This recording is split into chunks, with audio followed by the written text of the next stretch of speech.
Welcome to Shamanic Voices, a podcast aimed at bringing our ancient indigenous Nordic wisdom traditions and perspectives, bringing these to bear on the challenges that we face in our modern world.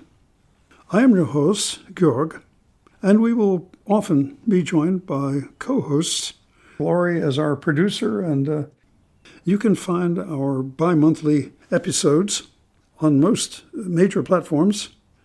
And if you enjoy this and like to read as well, please look up our blog with dozens of articles on health-related topics at www.teutonichealing.com.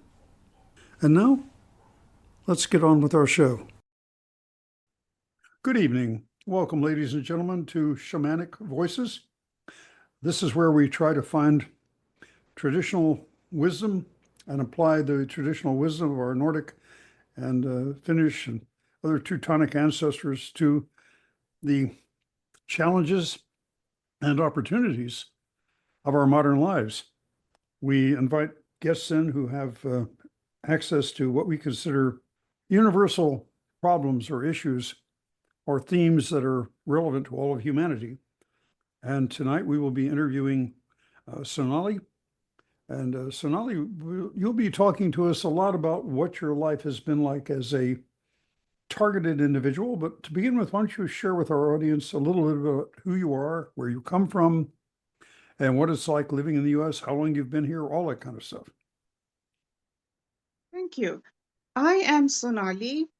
I was born and raised in India.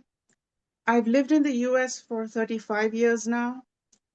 And my TI journey started about 17 years ago. And there's a little bit of activity, stalking activity prior to that. But the real TI journey began 17 years ago in Atlanta, Georgia. I had a childhood friend, and it turned out later on that we were related. She was a distant cousin-in-law.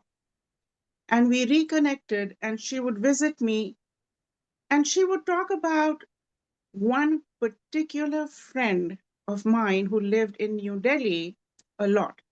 I mean, like every day. We had about 150 friends in common because we went to the same school.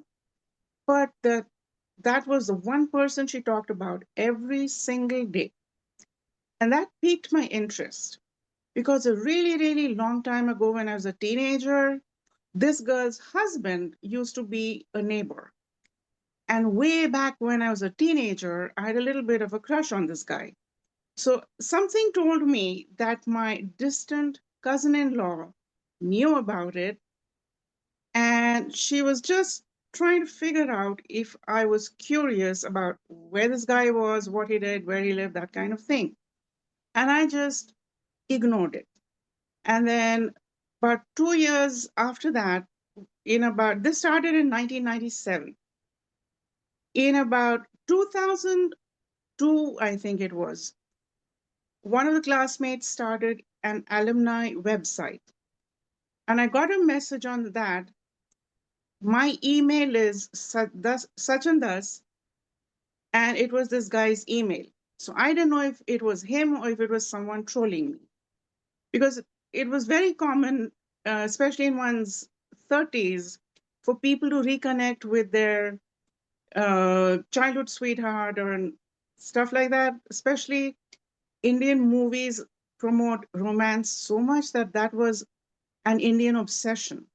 An Indian society, when I was growing up, was very, very restrictive.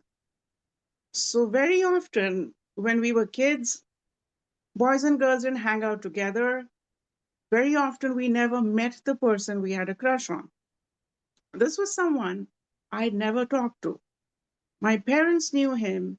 My dad had trained him, but I had never talked to him, so I never took it seriously enough. And then along comes 2008. I had been talking to my husband about us getting a separation because he was having a lot of conflict with the kids. And I didn't want to raise kids in that atmosphere. So I said, why don't we just get two separate homes? And he didn't agree to it. Eventually, I moved out with the kids to Texas.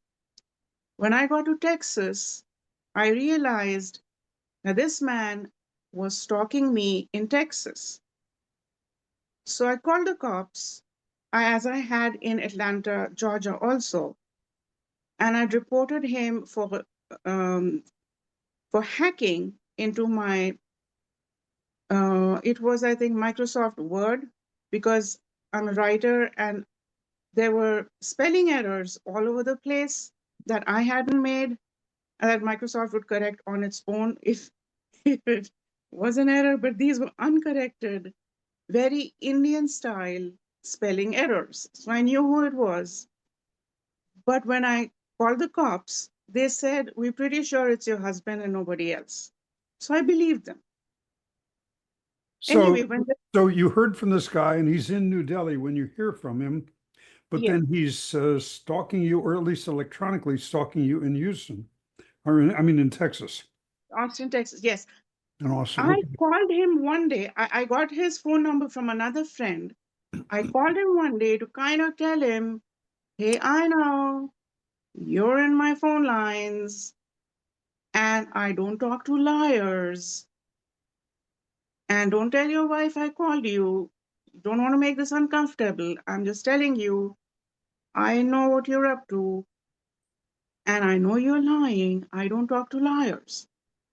That was my only conversation ever with him in my whole life. And in Texas, I had gone to the domestic violence people to report my case to transfer the case from Atlanta to Georgia.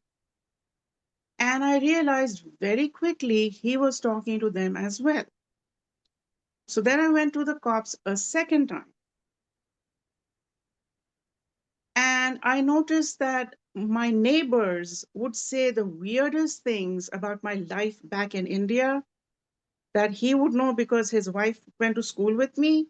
So clearly, his wife was also stalking me. Okay. Now, he stalking you, physically stalking you when you were in Atlanta before you moved to Austin? No, this was entirely electronic. Entirely electronic. So he wasn't Yeah. physically walking behind you or anything like that. No. Okay. And then I took a course at St. Edward's University, and my instructor there was ex-CIA. And somehow or another, behind my back, they might have been they might have been seeing uh, international hacking there. So it appeared to me that they had a conversation, and my instructor sort of told me that there's something fishy going on and you need to know. About the same time, I enrolled my kids in martial arts. And the second lesson there, the instructor came out and he said, "You think I'm an instructor, but actually, I am the chief anti-terrorism officer from such and such country. And I train all of Austin Police Department's cops. And we saw some fishy activity in your internet. Let me know if you need police protection." So I asked him, "But why do I need police protection? These are just crazy people." And his face completely drained of all color. And he said, "But you have no clue what is really going on behind your back. You need police protection, you tell me." So I said, "If I need it, I'll definitely let you know." Then I got a job at Facebook. And the first day during orientation, they told us that they will be monitoring our home internet activity for the entire family. So I told them, when you look in there, you will find Indian hackers in there. And this happened on a Monday or a Tuesday. By Thursday, they flew in one of their top security engineers from Menlo Park. This guy was following me all over the building. He was there at breakfast, he was there at lunch, he sat behind me the whole day at work for 3 days. And then they called in a meeting with the entire security there, my entire team, half of management, and they slipped me a sheet of paper with an IP address on it. And I said, go to this website and put this in the visitors' comments. I had just enough time to see that that building was a prime minister's office in New Delhi. And I saw the picture of the gentleman whose office I was supposed to visit and leave a visitor, his IP address as visitor's comment. But before I could accomplish it, my laptop crashed. And starting the next day, one by one, they let my entire team go. And we'd been there just for orientation. It was like, no, no, no, no, we can't handle this. The whole team is leaving. So I had that job for like 2 weeks. Now let's back up just a moment, Sonali. As I understand, you were saying this college instructor of yours, you later find out is also a CIA guy or has been CIA in the past. But you say, so he was responsible because CIA does reach out to other countries. Maybe he was training another police force in another country. Do you know which country it was that he was working with? Was it with India? Oh no, no, he's ex-CIA. He was just probably just monitoring everybody's internet activity and saw or maybe this guy called him. I don't know what exactly happened. I've never asked him that because he might not be willing to share all the details. So I didn't ask him for the details, but I asked him, do you know anyone in the FBI I can talk to? Because in the meantime, these Indian stalkers sent me a message through my aunt saying that they can have someone run a car over my stepmother because she's getting in the way of me getting my inheritance. And I was like, now this is getting very sketchy. So I went to the instructor and said, can you introduce me to someone in the FBI? Because I went to a lawyer and the lawyer said that local police is not doing anything about the stalking, harassment, because it's only the FBI that has jurisdiction over this. Right. That makes sense. So I went to the FBI and they said, just to lower your expectations, we're not going to be calling New Delhi. And I felt it was so important because this guy, he had just been transferred to an intelligence department in a different state. But prior to that, 5 or 7 years, he had been in the Indian equivalent of the Secret Service. Okay, the guy that was in the Indian equivalent of the Secret Service, he was retired CIA, or is this another guy? No, no, this is the Indian guy Okay. Oh, the was in, stalker. The stalker? the stalker Okay, the was, stalker had been in intelligence, had been yeah, in your equivalent to the Secret Service. Okay, good. yeah. So he had at some point hijacked my email account and sent himself an email from my Hotmail account. Wow. So, but what happened was he's a bad speller. So he spelled he used his daughter's name as the name. It was Bhasha at interpol.net or .org or .com. And he spelled Interpol as Interpole. Yeah, there's no E on the end. That's correct. Yes. So it came back, it bounced, or I would have never found out. She. So did his daughter, in fact, work for international police? No, he had access to Interpol tools and he was just using his daughter's name as a cover. I see. His daughter at that time must have been 15 Oh, or 16. okay. Now, by the way, just to give us some more background, so you're living in Texas at this point. How old are your children at this point, and how many did you have? I have 3 kids. At that point, my oldest was 18 and he was living with his dad in Atlanta. He was going off to college that year. My younger two were 14 and 12, and they were in Austin, Texas. Okay. So there was some interference with my children's attendance and uh, emails from school. So I went and talked to the school principal.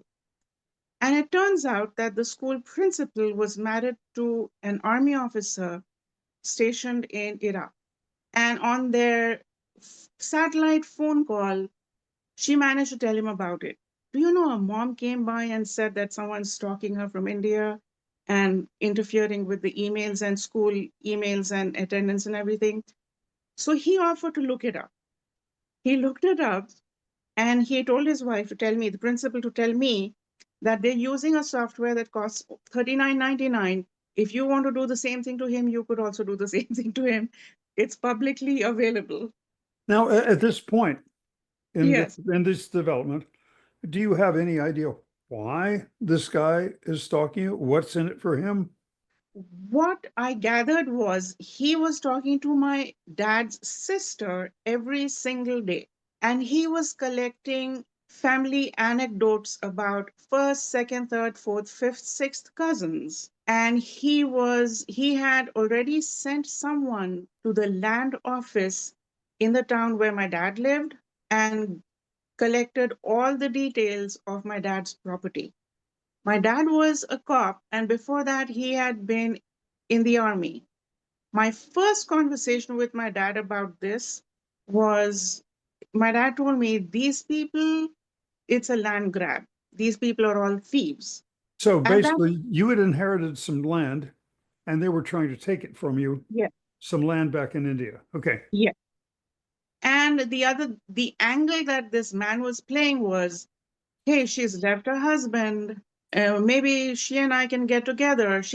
We can both convert to Islam, and then it becomes legal for him to have two wives. And he was even he was suggestions to my aunt about how I should crank out a couple of anchor babies here in the US. I patiently listened to him, and I told my aunt, I already have two religions to follow. My dad's raised born raised Hindu, my mom's born raised Christian, and I can't add a third religion to the mess. It's just too much. So thank you, but I'm not going to be able to do this. Wow. So this is your dad telling you this. Do I understand you correctly? This is my dad's sister telling me all of Your dad's this. sister. Okay. Yeah. Got it. But the problem was, Or you could all convert to Scientology or some cult like. so then I started studying him like a specimen. But he kept thinking that I'm an idiot. So he went and told everybody in India. We know a lot of people in common because my dad was a cop, he was a cop. My dad had trained cops for about 15 years. So he knew about 1,500 cops really well. This man went and told everybody that I was chasing him, trying to get him to leave his wife and marry him. And this woman was like, boo hoo hoo, Sonali is making my life miserable. The whole time she was having an affair with somebody else. What the upshot of this was, they had joined the Indian mafia.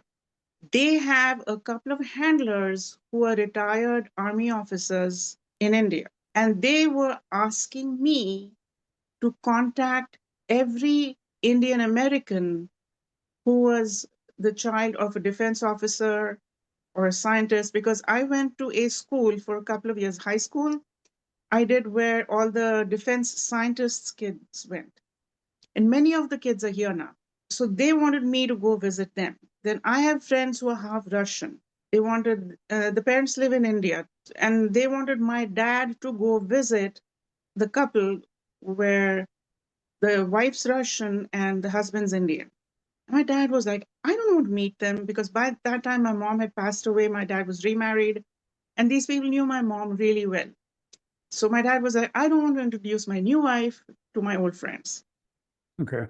So that whole thing fell flat.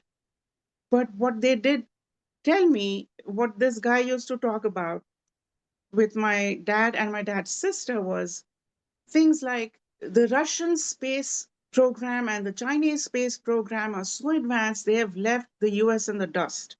And I might not be a scientist, but I am the daughter of a cop who's also a veteran. My ears went doing. I'm like, why is he talking about the space program?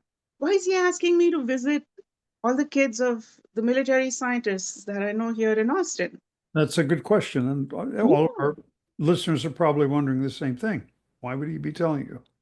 And uh, I wasn't, I had, after the Facebook job, I couldn't find another job for about a year. I finally got hired as a contractor at Google. I got there and I had a lot of trouble even getting my appointment letter because my emails would disappear. And the Indian company that was subcontracted They disappeared. They just wouldn't return my calls. Finally, I got through to one of them, and they said the girl who was handling your case, she hasn't given a resignation, but she simply stopped showing up at work. So I called my interviewer and I told him, my account's hacked. So if you are planning to hire me, please have someone call me personally. So he then found an Indiana based company, and then they did the paperwork, and I got the job. Within a week, these Indian hackers flooded my workplace with a fake sex tape of me. You mean they It got a was body double who looked enough like you that she could pass for you? Is that how they no, did the fake sex no. tape? My boss's ex-army, he sent the tape to a lab and they worked out what happened. What they had already done was they had planted a camera in the ceiling fan where I slept. So they had footage of me sleeping. They took that, they put a sheet of glass on it. They had someone wear a wig. They hired someone with the same body type as someone I know, not Uh-huh. just know, but I'm related to. And they put a wig on that person to make him look like this person, and they created a fake sex tape. But apparently it was very fake looking, so nobody bought it.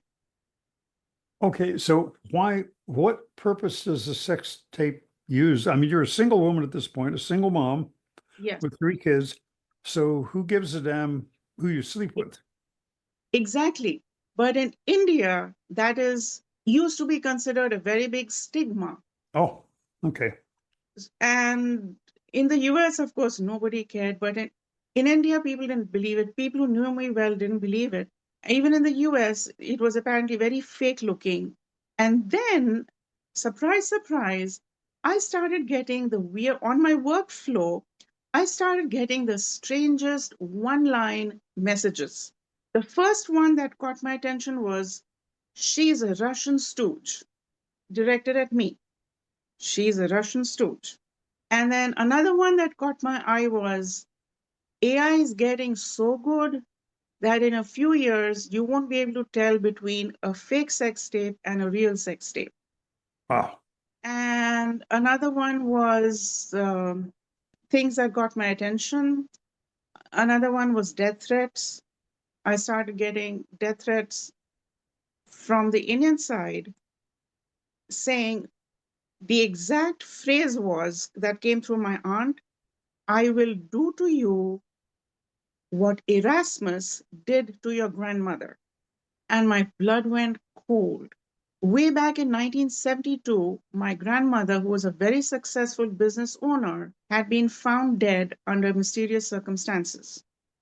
It was blamed on her daughter in law's father, but all their money was also stolen, their property was stolen, and they had my grandmother had plenty of money, and my uncle and his wife had nothing because it was all gone.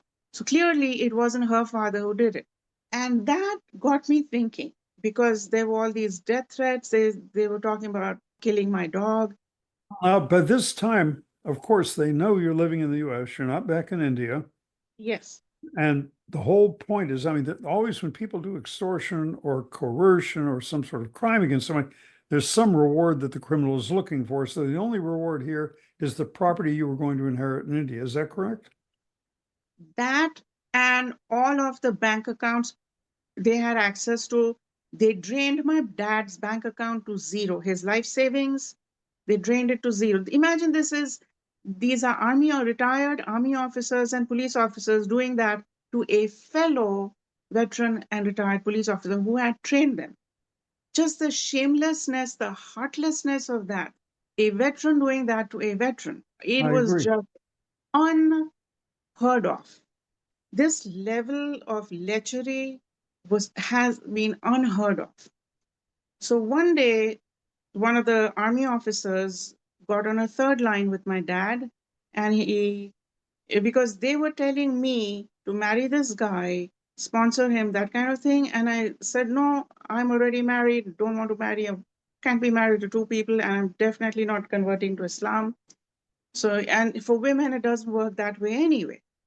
So this guy got on the line and he says, I command 10,000 men and you will not obey me. So I said, but you know what? In like 2003, I gave up my Indian citizenship and I took the US citizenship. So I don't pick up arms on your command. You have to remember that you're talking to someone who is no longer an Indian citizen.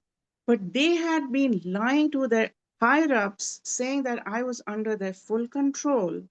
So they kept the racket going and they just kept stepping it up. They started talking to my kids' friends. And I noticed that my physical, my medical records came back with a change that shouldn't have been there. So clearly they had altered my medical records. And at this time, I found out that I had been drugged and sexually assaulted while I slept in my own home. Someone had broken in. I didn't know who it was. So I went to the FBI to tell them, hey, you guys are watching too. Why don't you check the audio visual and find out who it was? And they checked it. It had happened. And they said, but no, you invited him into your home. So I said, well, but I don't know who it was. How could I have invited him? And over the next few weeks, it turned out that the place where I worked, the chief security officer was an FBI agent, and it had been him. It took me a couple of weeks to work out that it was a chief security officer who had flown in from California to Austin and managed to drug me so I didn't know a thing and assault me. What they had done was they had piped in a nerve agent through the air conditioning system, Which only affected your office? my home. Oh, at home. Okay, that's what I was Home. trying to make sure. So Okay. he had piped in a nerve agent through the air conditioning system. So not just me, but the kids were also completely knocked out. So when he came in, nobody heard him. I had no memory of it. I just started getting flashbacks 3 days down the road. And that's how I went to the FBI office and they said, but you invited him. But I said, but you're not making sense. Wait, who said you invited him? The FBI agent who met me. Oh, the FBI. Oh, gee. Yes. And the strangest part about that was he was sitting with his laptop open and he was talking to me, reading lines off the laptop screen. And at Reading some point, lines? Wow. reading lines, at one point he said, Google is watching you. So then the FBI agent said, well, they're watching you, not me. Then I found out that the chief security officer at Google was an FBI agent and a veteran. He had been an admiral and a Navy SEAL.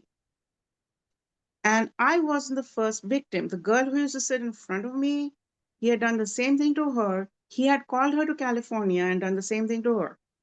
And So I just got basically wherever they had lived, he knew the past address and all that. He did the same thing to her. So he went to where she was living and piped no, in a nerve agent or a knockout agent of some sort. no. He asked her to fly to California. Okay. When she was there, he asked her to stay for a week. When she was there, he did that to her.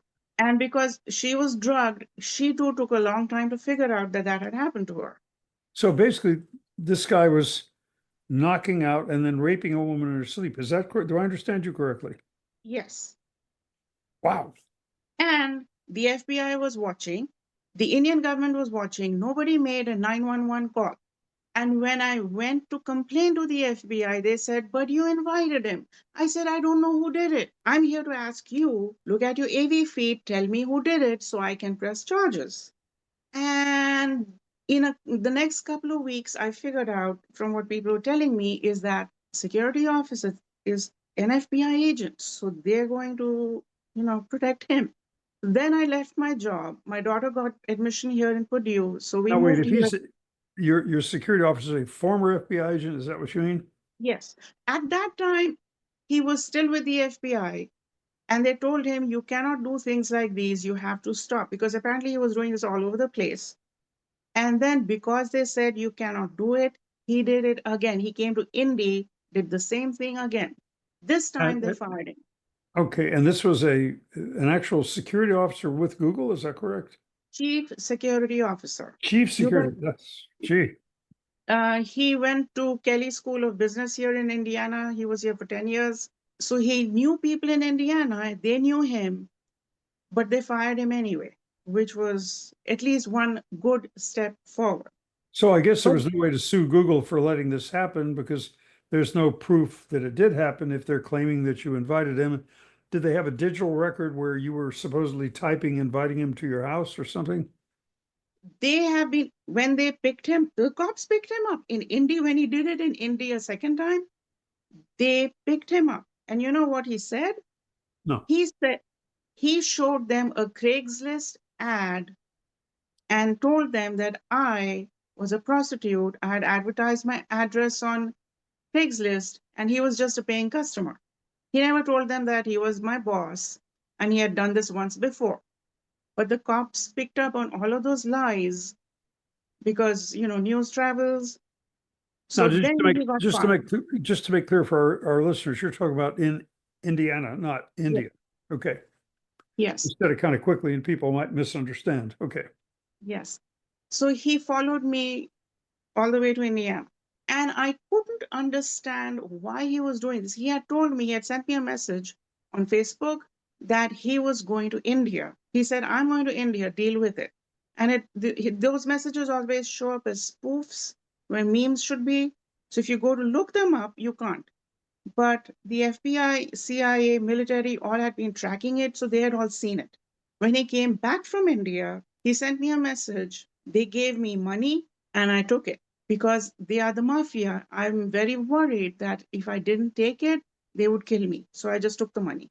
Now you say this guy went to India. So was he an Indian American who had worked for the FBI? Is that and then ended up as security officer at Google? Is that who he is? No, he is American, born and raised here in California. And he was sent to India to investigate. But when he went to India, he was picked up by the Indian stalker and his wife, probably. And they passed on him some money pretty much to continue the whole drug and rape thing and terrorize me because I didn't know what had happened behind my back. My dad, at this point, had come to the US to visit one time, and he had told me that these people are totally mafioso. It's all about the money. They are attacking a friendly country. They are just so shameless. They've benefited so much from the US and they're attacking the US. So when my dad told me that, I decided to keep informing the FBI, at least through, even though now they were saying that we don't know who you are and we've never seen you and that kind of thing, because they're trying to cover up the rape. I still kept sending them those leave a tip for the FBI messages online. And in Indiana, this man started posing as my daughter's stepdad to be, and he started talking to her boyfriend's parents who were in England. But it all, and this man has never talked to me. Actually, I have read histories of targeted individuals before where women were knocked out and raped while they were unconscious. I can't understand why a man would want a woman who is unconscious. As a man, I can't even conceive of that. So these people must already be really crazy, They're very crazy. especially this guy's already married as well, right? Yes. Gee. And what he said later on in one of those spoofy messages was that he was asked to drug and rape people by his higher ups. Because by this time, I realized he had Russian handlers because he was sending me messages like, it's too late. The time has come when you have to join the enemy and get rich. So And you think this was to some extent an attempt to recruit you? So yes, yes, because let's think about why they want. So I'm yes, guessing you are an IT specialist. You have a lot of advanced training, or you wouldn't have been working for Google and Facebook anyway if you weren't. I was an analyst and they really liked my work, not so much on the IT side, but on the cognitive side, just the reading text and making a quick judgment on pass or not pass by certain criteria. So they were sending me job descriptions which read it will be, you're very creative, so we want you to make the brochures and we want you to manage this, but there will also be sex requirements. You will have to sleep with whoever we pick for you to sleep with. That's a very unusual job requirement. I believe you would find that that's illegal in the US. It would be called sexual harassment. Yes, so I So they- told them that. yeah. And especially at Google, who does this at Google? They said, no, that's the job you're going to get. So I said, then thank you, let me go. I'll find something else.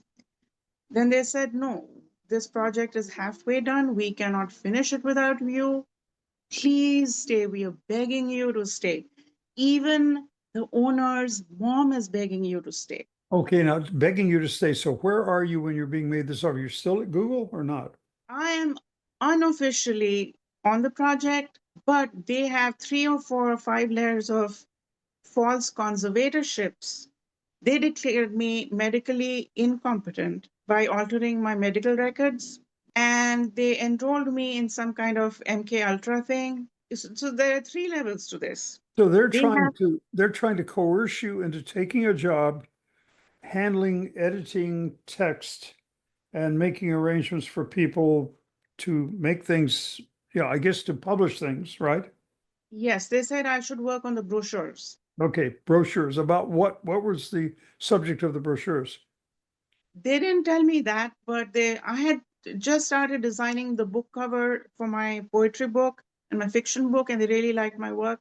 So that you should be the one doing all the publishing work. But at the same And time, you're supposed to sleep with whoever comes in. You're supposed to be like a company prostitute, I guess, yes, for lack of a better word for it. yes. Oh, And they threw in another angle there. They said that me and my 3 kids need to come out as trans. as trans. Yes. Your kids are supposed to switch genders? I mean, your son by Yes, this time is what, they 19 or did. 20? One of the first things they told me when they said, they called me a Russian stooge, and they said that he sent me a message. By the time I'm done with you, all 4 of you will come out as trans. And 2 of my kids have already come out as trans. Now, do you think that they had been worked on separately from you, maybe? Yeah. Yes. And the scariest thing started in 2020. I felt a burning sensation on my face, dizziness, just like the way they describe the Havana syndrome. And fortunately, I had seen the Havana syndrome episode on the news, so I knew what it was.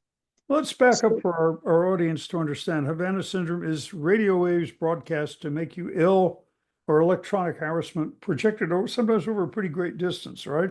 yes, so I experienced a milder version of it, and they never stopped reminding me that I'm really lucky. They didn't go full strength on me. It was a very mild attack.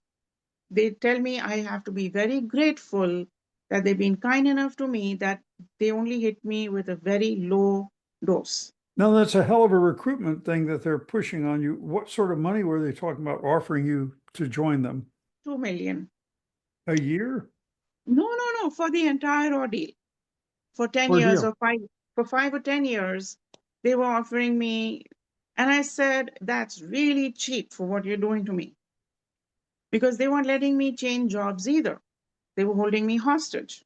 And they started zapping me at random all over my body. Very painful zaps. And then my CIA friend, a military friend, they like started asking colleagues what's going on. And they said that there's actually 2 people zapping me remotely, probably meaning from India or Russia. Now let's talk about being zapped. In other words, you have pain in your body somewhere. There's no explanation for the pain, correct? Yes. It's like a stinging, burning hit.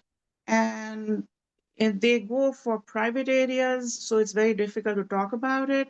And just for our listeners, Havana syndrome was named after what American personnel stationed in Havana with diplomatic mission ran into several years ago, and the U.S. withdrew its fledgling diplomatic connection to Cuba. At that point, I don't know if we reestablished or not. I think we did, complaining to the Cuban government that they were being zapped with electronic weaponry. And it made several American diplomats really sick. That's where it got its name. Yeah. Yes. The first time they did it, my face felt like it was on fire. So they would, uh, so I called 911 saying there's something happening. I'm being attacked remotely. And fortunately for me, the medical tech was very familiar with the Havana syndrome situation. And he said, it's not too bad. It should clear up in 6 months or a year, whatever damage they've done to you. So don't panic, but follow through with the police report.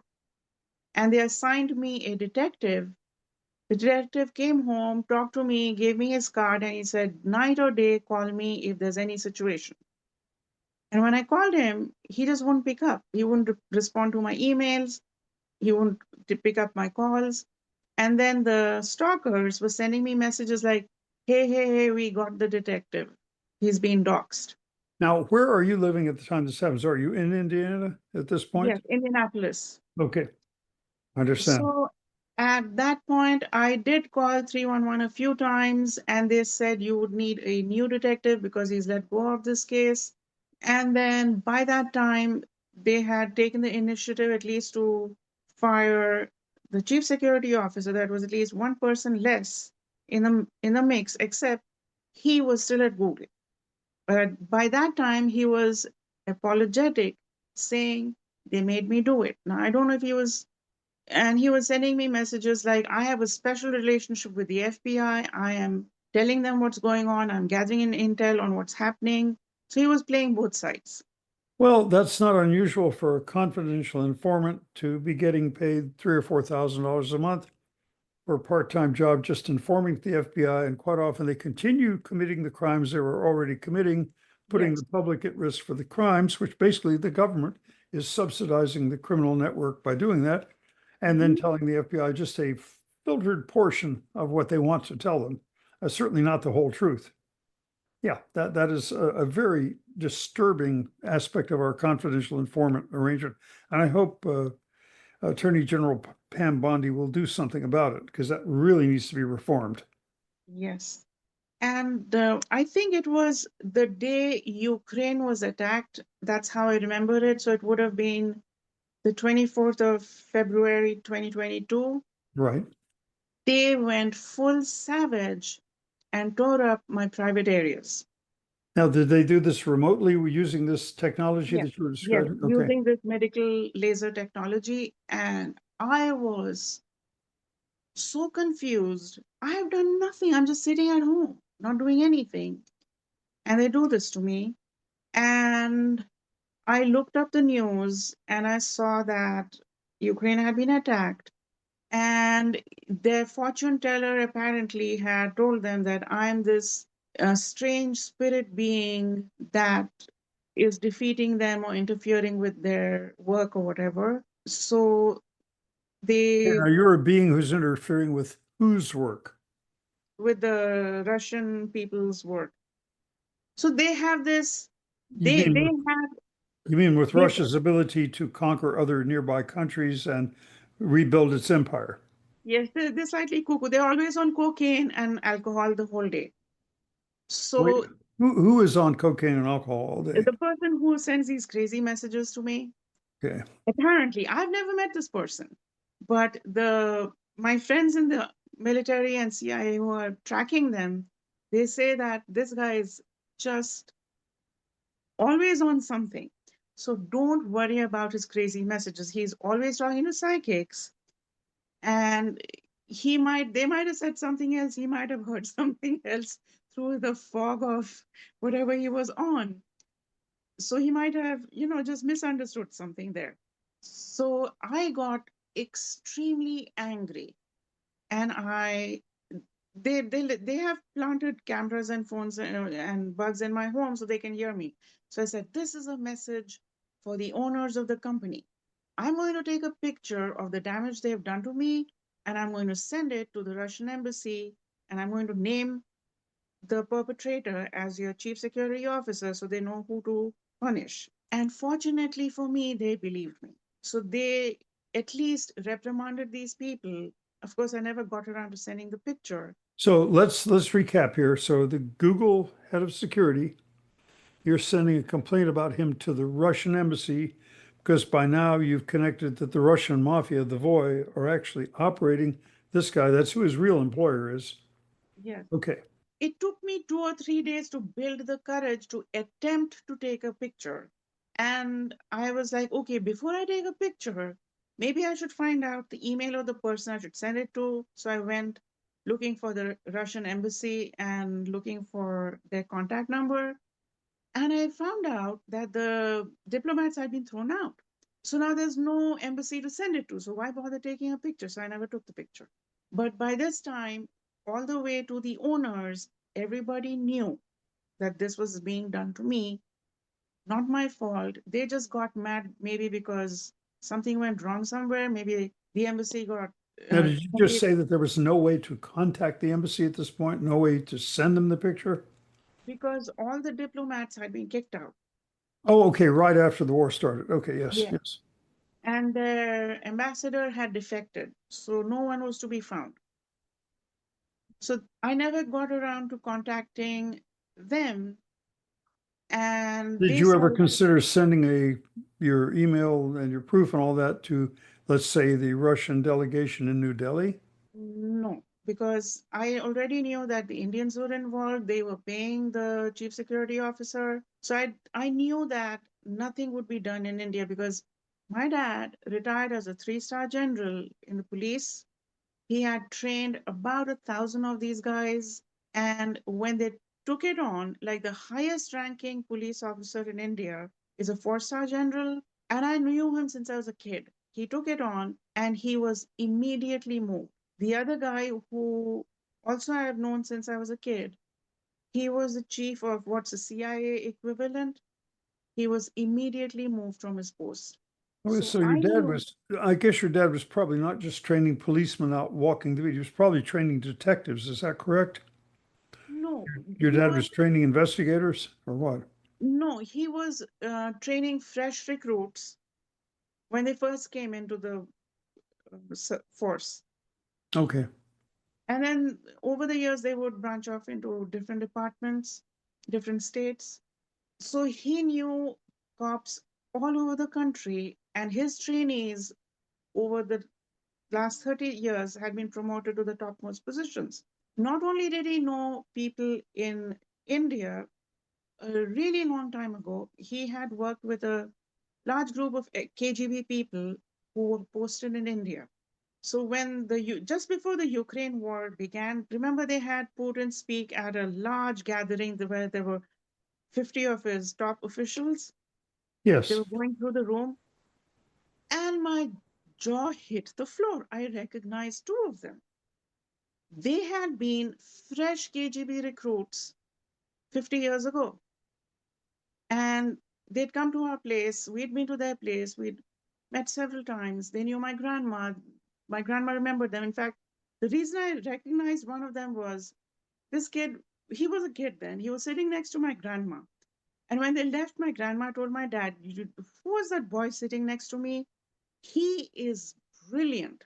When he grows up, he will be a very great man. And she'd been talking to him through an interpreter. So I was like, wait, my grandma's never said anything half as nice about me. Why is she saying that about this guy? I better remember his face. And 50 years later, I see him talking to Putin. I'm like, my grandma was right. So I was like, I have backup in Russia. I recognized two of those people in that famous meeting. And one of them offered to help me, but he has made a lot of progress, but I still do get zapped. Well, let's try to back out of this. We've got a lot of good details now. What did these people want from you? They want you to edit these brochures. I guess they want various members of their network, whatever the network is involved in, to be able to have you as a sex slave of some sort, for lack of a Yes. better word. And they're willing to pay you $200,000 a year to do this, Yeah. $2 million over a 10-year period. But what exactly is their business? How are they getting that 2 million that they're then sharing with you as a salary? How are they getting that? I don't know. You don't What? know what their money was coming from. Okay. No. I think it's like the CIA and FBI and all have figured it out, but I don't have a clue. Did you ever, I'm sure you've thought about, you're an intelligent one, I'm sure you've thought about it over the years. Do you think it was human trafficking or drugs or arms trafficking? What was it? I just have not been able to pin it exactly where it's coming from. I mean, this is What a lot they, of trouble to go through to recruit somebody. You could yes, simply get something on them, have them taking a bribe or have them doing something else illegal and have that on videotape and, hold it over their head. If you don't cooperate with us, we'll, expose you, we'll have you arrested. But if you do cooperate with us, we'll pay you and you can be part of our network. That would be the usual way a criminal that, and that or is intelligence organization recruits people. that is what is happening. They stole my blood from my last physical and they planted it on a crime scene. Oh, what now? How long ago is this physical? Where's This the is crime scene? 3 years ago, Indiana. Okay. And did authorities get hold of you and question you about this? No, this is just messages from the people who are helping me. They were They just they letting you know that they have biographical leverage over you. We can use this. We can give yeah, an anonymous tip to the cops to come take your blood against us if you don't cooperate. yes. So you don't cooperate. You're not working for them now. And yet they didn't call the police. They didn't play this particular card, did they? Apparently they have, but because it's being investigated, somebody was able to get to it before the cops came here. So whoever was working my case, they were able to stay one step ahead of them in this. So there's some good guys in here working to Yes. keep you from this. Okay. Yes. All right. We haven't known this before. This is good to know. And there are really three aspects to what they're doing. One is they believe their fortune tellers have told them that I am an important cog in the wheel of prophecy that involves them. Now you're beginning to make sense. There had to be a motive for their money. So let's talk about, first of all, who employs the fortune tellers and who are the fortune tellers? Is it the US, CIA, Indian security, Google, the Russian mafia? Google has a resident psychic who is like world famous. They know, I don't know his real name. Everybody calls him Rasputin. Everybody calls him what? Rasputin after the Yes. Russian psychic. He is famous. Yes, But, very but famous. he is more behavioral scientist than psychic. Okay. There is a group of behavioral scientists Russians who are working at Google, and they have been paid by the Indians to corral Indian Americans. The same way the Chinese are corralling Chinese Americans, the same way Russian Americans are corralling Russian Americans, Moldovans, Yeah, Ukrainians. you said corralling. Yes. Now, what do you mean by that? Right at the beginning in 2008, remember I told you there were like retired army officers in this mafia? What they told my dad was that Indian Americans are leaving India and making America prosperous. Yeah. That money rightfully should be brought back to India. So they started pumping content out on YouTube saying Indians will start getting killed in the US because of racism. All Indians should sell everything, pack up, and move all their money and themselves back to India. By the year 2047, not one person of Indian origin will be living in the West because we're going to crash the dollar from 80 rupees to a dollar down to 3 rupees to a dollar. So go and sell off your American property, your business, and move everything to India. And I'm like, but why do you hate Americans so much? So the stalker guy sends me a message. Why, what's wrong with that? One kind of animal kills another kind of animal. It's just natural. That's how nature works. So I'm like, America hasn't done anything wrong to you. America has given you business and it's created a lot of prosperity in India. So why are you attacking Americans? Even the British who conquered India and ruled India and took away a lot of wealth and natural resources, those people have all already died. The people who live in the UK now have nothing to do with it. So why are you so intent on destroying? Because they have a slogan. First, it will go for the Bank of England and the Church of England because all evil things begin there. Europe will be decimated. There will be crusades in Europe, Muslim versus Christian. After that, the US will be decimated. Now, who is telling you this? These are direct quotes from Indian podcasters on Okay, YouTube. all right. And some of these messages are from the stalker and the group that they're with. Because I asked them, you are making me so angry. I'm leaving the Hindu religion because of you. Why have you done this to me? And they sent a little message on my Facebook as a spoof saying, we are doing it just because the Chinese are doing it. Because they were talking about starting Indian police stations in the US to keep tabs on Indian Americans, just the same way. Well, I have read very good authorities that the People's Republic of China actually has Yes. police stations in the US. I think I was shown pictures of one in Boston and one in New York City, where they have their own police powers over Chinese citizens living in the US, which I cannot understand why we would allow that to happen on our soil. So I India is think going to have the same thing. Okay. yes. So the message they sent me by Facebook, Facebook spoof was, we are just doing it because the Chinese are doing it. So I replied to that saying, the Chinese are the Chinese, you're Indians, you don't do it. You don't have to do everything the Chinese do. And then they said, no, America is too proud. One time we have to get together with the Russians and the Chinese and beat up America real good. Only then America will respect us. Like that is a strange way of earning respect. Well, that's interesting. They certainly do have the BRICS alliance, so maybe that's an outgrowth of this. You really must hear their completely disjointed, illogical reasons for doing this. It's Well, it all does sound I know that to a lot of people, this will sound disjointed and illogical, but if you've studied stalking like I have, a lot of people, not just in the US, there were a lot of people in the UK who reported the same kinds of things. I've personally had um, patients who have undergone the same kind of things you've undergone.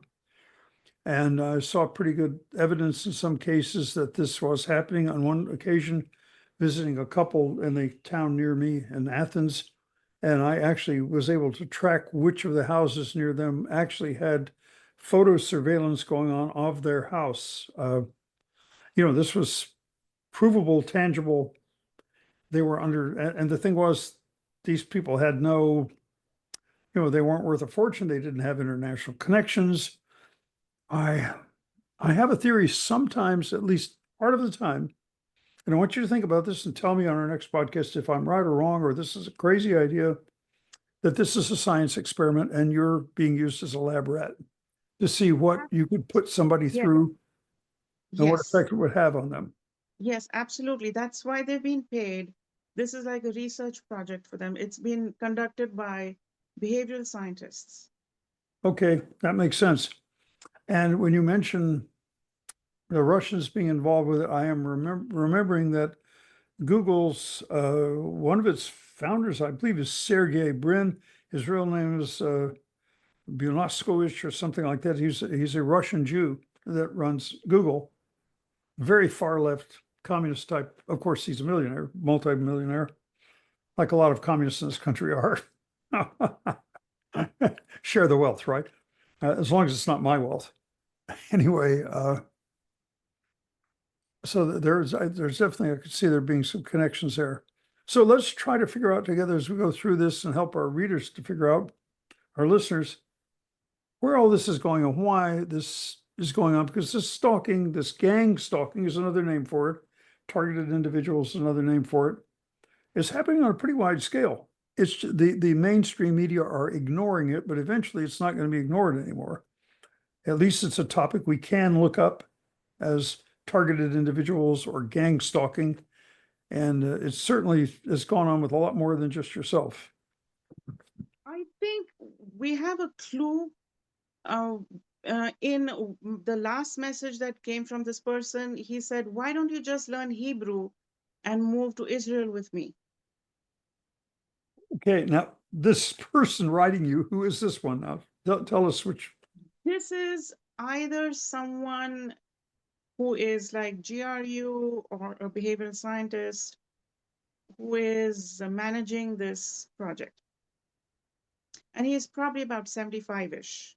Okay, that actually makes sense. One of the reasons that Putin does not want to in any way bomb Israel and didn't want to help Iran do it or come to Iran's aid when Israel was attacking them is why? Because the largest ethnic group in Israel is who? Russians. Oh, You didn't know that? no. Oh, yeah, yeah. Okay. Russian is almost a second language to Hebrew there, really. There are a great many Russian Jews, many of them who were in the Russian mafia before Russia started nationalizing and kicking them out in the 1980s. I'm sorry, I would say the late 70s, well, mid 80s, somewhere in there. I think under Brezhnev, after Kosygin, and certainly under the premiers who followed that, they started, the Russian nationalists started, originally the Politburo, if you go back to Stalin's day, the Politburo, the ruling council, was 85% Jewish. And I'm not making accusations one way, this is just a statistical fact, even though they were only 2.5% of the population. Now, that's interesting thought there. I don't know. Or is it because Vladimir Lenin gave his first speech of the Russian Revolution in a synagogue in St. Petersburg? I don't know. Again, it's just something that their intelligentsia came up with the ideas behind Marxism, the fact that Karl Marx, Friedrich Engels, these were both Jews. I don't know. I'm not saying it's a Jewish conspiracy by any means. It may have just been the next shiny thing that appealed to these intellectuals who got tired of traditional Judaism, were looking for a different universalistic religion. And communism is basically a universalistic secular religion. And if you think about it, it's not all that secular, because what are you working for? You're going to suffer here, but hey, don't worry about it. Your great great grandchildren will live in the workers' paradise. Have you ever thought about the connections? It's very much. And who are your founders? You have the Holy Trinity of, you have Marx, Stalin, Engels, Lenin, just this tiny little group of prophets who carry the word forth. And who is the Holy Ghost? Well, it's the will of the people, the proletariat. You see, that's your Holy Ghost. So all of the elements of Christianity, of the original mind control game, are right there in communism. I think that's why it so easily appealed to Russians as they were converting Russia into the first fully communist state. If they hadn't had years and years of being Russian Orthodox, I don't think they would have understood it. I think they were all original pagans. They would have said, "What? Well, yeah, you're crazy. We're not going to believe that. My property is your property." No, I don't think so. I work for this. This is mine. That's his. They would have never gone for that vision. So anyway, there may be a deep connection there that he was asking you to move to Israel, but you don't know who this guy is. He just anonymously says, "Your problems will be over if you move to Israel with me." He has been consistently sending me messages since 2017. And I can tell by the linguistic style who is sending me a message. So I know that about every 2 or 3 months he'll have something to say. And I think he might be trans. This is the guy who wants me to be trans as well. And he wants to be cryogenically preserved and come back when they have artificial wombs that can be implanted into the human body. Wow. This sounds like science fiction, but I just, the day before yesterday, heard this on a very realistic podcast. There was you know what I mean when I say an open mic leak? Like somebody leaves a microphone on a speaking stand, and you're not supposed to hear the conversation between this person and that person who's up to speak to the public. Okay. There was recently a meeting with all the dictators, Putin, Xi, uh, Kim Jong-un from Korea, and the Ayatollah from Iran. All of them are up there. Military parade, the whole thing. I don't recall if this was in Beijing or Moscow. And the leak was like this. It was a conversation between Putin and Xi. Now, I'm not clear if this was happening, and I assume they were speaking either in English as kind of the universal language or in Russian. Xi's a smart enough guy. He may speak some Russian. I don't know. They're both very intelligent leaders. And certainly Putin speaks a little bit of English and quite fluent in German, for example. He was stationed there for a number of years, so I don't know. But anyway, this came out over an open mic. Putin was asking Xi about organ harvesting.